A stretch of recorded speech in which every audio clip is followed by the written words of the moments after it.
विगताम्बरां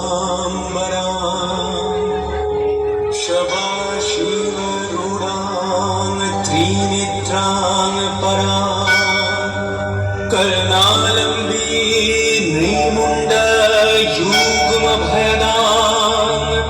मुक्तशजां भीषणां वमाघोर्धकराम्बुजे नरशीरखड्गञ्च सव्यतरे दानाभीति विमुक्ता केशरी च वन्दे सदा कालिकां वन्दे सदा कालिकां।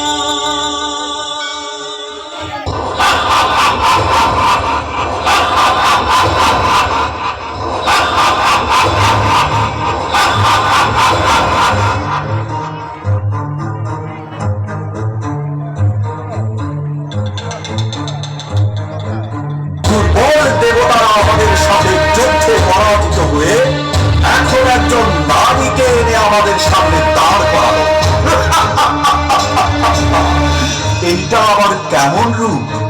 হে নারী, কেবলমাত্র শরীরে কালো রং মেখে আসলে কালের সম্মুখীন হওয়া যায় না। যে দেবতা তোকে আজ আমাদের সামনে পাঠিয়েছে সে খুব ভালো করে জানে যে এই সমগ্র রণভূমিতে এমন আর কেউ নেই যে চন্ড আর মুন্ডের সম্মুখ পানে যুদ্ধ করবে। পুরো ব্রহ্মাণ্ডে চিরন্তন সত্য হল এই যে শক্তির অধিকারী কেবলমাত্র পুরুষরাই হয়। নারীরা তো চিরকালই অবলা ছিল আর থাকবেই। নারীদের জন্ম হয় চিরকাল পুরুষের পেছনে থাকার জন্য, পুরুষের সামনে মাথা নিচু করে থাকার জন্য।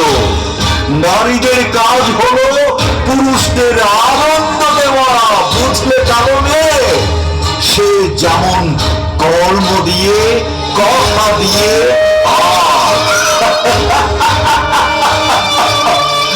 ব্রহ্মাণ্ডের দেবতারা যখন আমাদের কিছুই করতে পারল না, স্বয়ং ত্রিদেব মুখ লুকিয়ে সেখানে তুমি কি করবে অবলা নারী?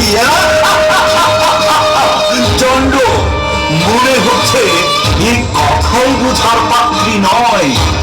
অস্ত্রের ভাষা প্রয়োগ করে বুঝিয়ে দাও পুরুষ সর্বদাই শ্রেষ্ঠ, আর নারী হল তার দাসী।